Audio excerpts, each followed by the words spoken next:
Yeah, I'm always the optimist. So I believe we can save the game. Having a look at the conditions, that we believe the pitch is probably getting better as it's going on.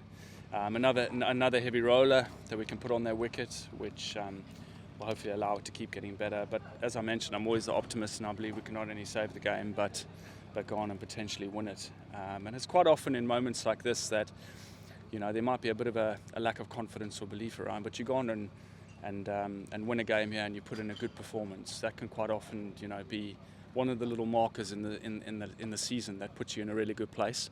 So that's kind of how we're looking at it. But we have a job to do tomorrow. We've got to go get 6 more wickets. Really nice to get that last wicket in the final over of the day, just to give the boys a bit of a lift. They've put in a lot of work and effort, and it's certainly not for a lack of that. Has the pitch changed? Is it doing less for Jack Leach with his spin, or Pretorius and Overton and co with seam? Yeah, we've definitely found that. The first day there was spin on offer, there was seam, more swing on offer probably day one. It looks like today that the wicket's probably nipped a little bit more for the seamers and probably hasn't spun as much as the game's gone on. So, whether an older ball will change that or whether a newer ball might change that, the ability to spin it. We saw Simon spun a couple. But that's for us to manage now in the second innings. So we've had an experience on that wicket.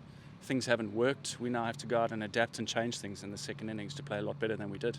You're only 1 innings away from winning a game of cricket, and you're only 1 innings away from taking motivation from what Tom Banton did here early on in the year. You're not that far away from doing something special. We saw it last year in a couple of chases here at Taunton. So, yeah, the reality is those collapses are not good enough, and we have to put things right. But I have firm belief and confidence that we will as a group. How much is confidence a factor at the moment, after what's happened in the last 3 innings and before that? Confidence is huge for any cricketer. You thrive off confidence. Quite often when you're confident, you don't worry too much about the technical aspects of the game. When you're not confident, you start looking at a lot of technical things and you start looking into reasons why it might not be going right. When you're confident, that doesn't happen. And again, I mentioned the conundrum is just finding how we get confident and how we make sure that we're able to take that into the second innings. I've seen the boys do it before, as I've mentioned, on many, many occasions. We just have to make sure that we can do it tomorrow, and tomorrow's a great day to go out and do it. What do you say to a player who's been batting nicely and then suddenly seems to have a rush of blood and plays a shot like Andy Umeed did today and gets clean bowled? All you can ever ask is, what was your thinking? What was your process you were following? How were you looking to put that bowler under pressure? Where were you looking to score? Was it the right shot option? Those are all the questions you can ask.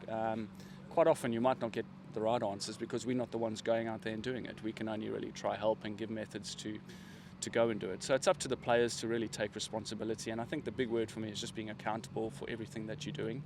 That's us as coaches too, that's the players. And all we can do is ask really good questions and make sure that when there's another opportunity that you're not making that same mistake again.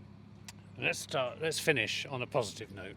Matt Henry, he's finally going to arrive in Somerset in time for the Sussex game. That really is good news, isn't it? Yeah, it's tremendous news. Henners is he's well loved here. He's well loved because he's a wonderful cricketer. He's a wonderful human being, and he has an amazing ability to make people better around him. I know the players thrive off that, and we can't wait for him to arrive. But we also shouldn't need Matt Henry to arrive for us to make sure that we're on our game at all times. So it's going to be wonderful to see Henners, and I know that he's going to bring us magic like he has done previously, and everybody's really looking forward to his arrival.